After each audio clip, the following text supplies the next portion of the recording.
Good morning, good afternoon, good evening, wherever you are. Today, just want to talk about an encounter with God. How things happened just recently for me. I have been blessed to work with some girls. I did not expect it to be the way it was because, I've been working with children for many years, and I thought this would be, easy breezy because I'm a girl, they girls. It should be easy, and that is not the case. It has been really, really hard. It is a 7-week summer camp, and it's been, when I didn't go into the second week, so I didn't meet them the first week. And that's okay. I'm pretty easy with kids, at least I thought. And so when I went in, I broke the ice, asked them a little bit about themselves, introduced myself, and told them my testimony. And I thought it was going to be easy. In fact, it was the opposite of easy. It was very hard. It was on a not intermediate, not medium, not little, but on the higher level. Like, I guess I never thought about it like that, but it's actually as though I went in on a higher level. And so a new level is a new devil, right? And I don't normally ever say that, but that actually makes sense for right here. So anyway, so I'm going in every day, and I'm doing my best to not necessarily, I'm friendly with them, but I'm a Bible teacher, so it was like pulling teeth. They wasn't entertained me because I'm very animated. They wasn't entertained. They wasn't enthusiastic by my commentary of the Bible. They just wasn't engaging, and it was really hard. And they had lots of attitude. The girls give attitude, and so for weeks I would go in and I wouldn't have that. People see me and they consider me a bubbly, smiley, go-getter girl. And I felt like that was, every day I would be depleted coming from work. So I was beginning not to have a good day at work. I was starting to have sad days at work because I felt like I didn't meet the standard. And I also was feeling really bad because I felt like I had like I was defeated. And one day I saw them, I heard them talking about me. And guys, I have never cried over some children the way they treated me, but I did this day. And I had to go away, and I cried. And I had decided to quit. I thought about the scriptures where Jesus said, if they don't receive you, dust your feet and go. Jesus was rejected in his own home, so I feel like I had all the scriptures to correlate with what I'm doing, right? What's going on in my life that made sense that I should not continue to be here at this job. And so that Thursday, I felt like I had enough, so I decided to quit. There was going to be remaining 3 more weeks at the camp, and so I decided. And I was crying as I was sharing it with my leader that I couldn't do this anymore. And so my leader said to me, why don't you not, he prayed for me, and then he said, why don't you not leave in your emotions? And I was like, this is not my emotions. This is way deeper than my emotions. This is over the top. And I just can't take anymore. And I really felt like I could not take anymore. So and don't get me wrong, I had surrounded myself with other leaders who had been experiencing sort of like the same thing. The children today is different from the children 20 years ago. It's like a different breed. And so anyway, long story short, I ended up going home. I shared with my husband. Mind you, Tuesday before that, I went home and cried too. I cried sitting on the floor, and I didn't go to work that Wednesday. I ended up going to Kennywood playing. I went somewhere else, and I just had a good day. And so I felt like I was renewed and ready to come back and dive right in, because the girl in me, little girl in me, came out to play. Whew. I felt like that little girl had been knocked out of me. Like it was no more playtime with these other girls. So I ended up, I just want to tell you that that Tuesday was the first time I had cried. And then for me to cry again on Thursday was just a lot. And so I had took that Friday and that that Friday off, and I prayed to God, ask him, what am I there for? Why should I be there? What is it that you want me to get out of this? And plus, I write every day because of this. I just knew something about this time wasn't going to be the same as any other time, because it was so hard. So I had committed to writing every single day, and that's what I've been doing every day since I've been at the camp, because I want to go through whatever God has me to go through. So anyway, I wrote about that day, and so I thought about fasting. I tried to fast from candy, but I was actually still eating it, so I didn't fast from candy.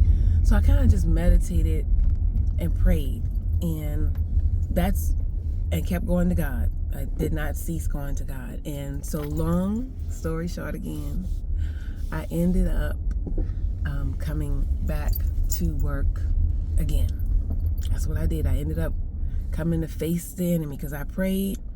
I was prayed for, and I felt encouraged. And the reason I felt encouraged is because one of the days that I was working, one of the days I was off, I feel like God reminded me of Jesus in the Garden of Gethsemane when he was, just before he went to the cross, how he had almost, like how his sweat was as blood, and how he pushed through. Jesus knew that he was going to be spat on.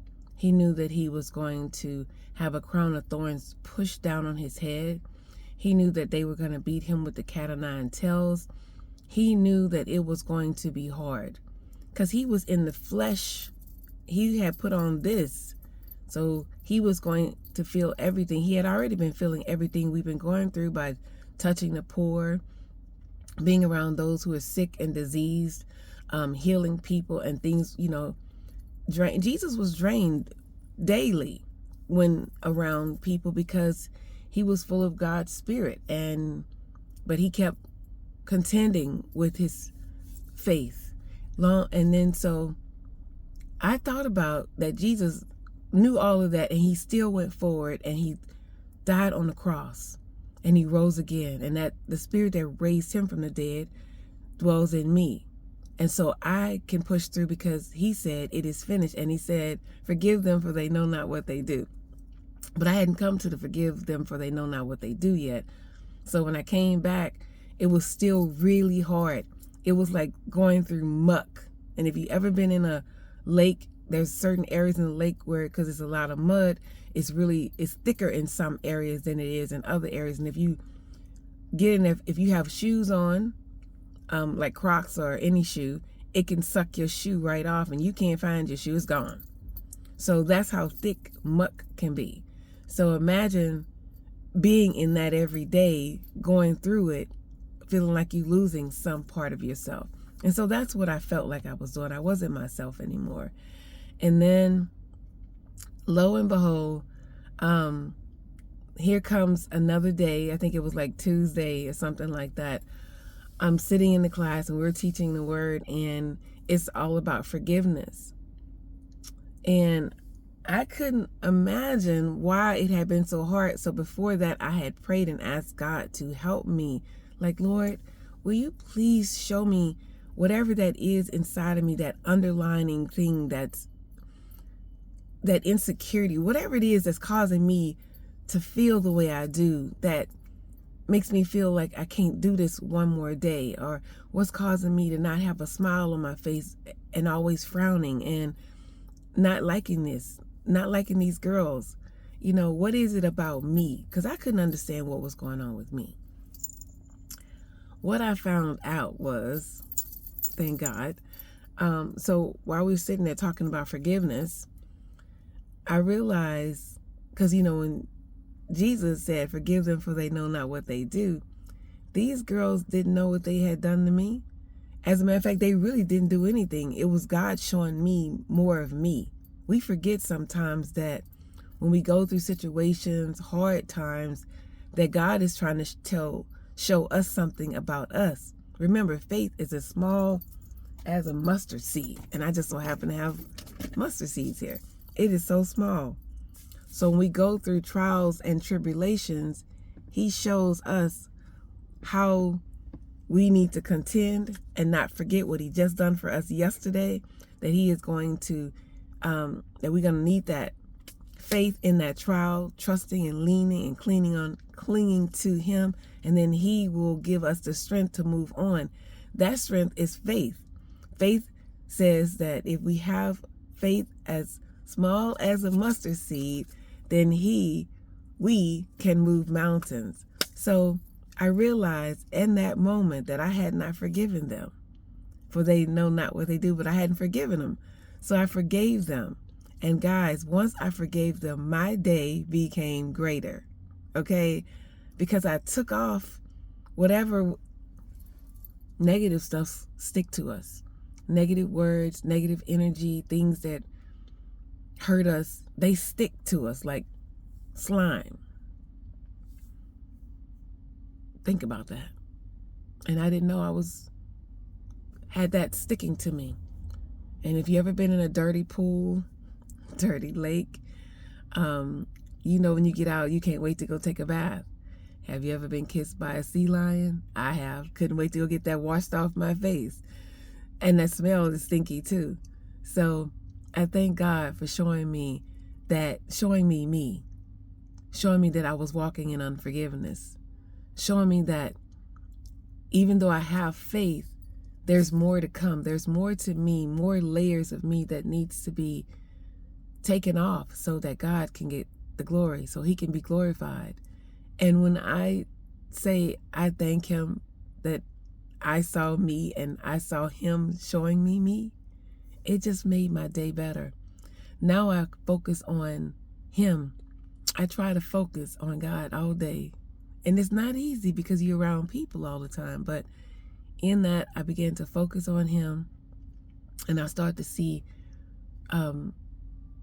what's better. Like I have a better response to someone rather than thinking of how I feel or responding based on what I see.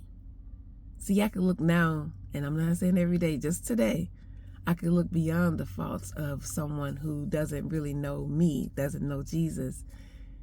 I can look beyond their faults and see their need and actually meet them where they need me to meet them at. Isn't that what Jesus did over and over again? He met the possessed man. He met the woman at the well. He met the woman with the issue of blood. He met the centurion man who needed him to heal his servant. He met the another man who wanted him to heal his mom. He healed Peter's mom. I mean, Jesus meet us where we need him. So we just keep our eyes focused on him in every situation. He's going to show us that he is greater and that he is sovereign. You know what sovereign means? Overall. Power overall, even over the evil. God is good.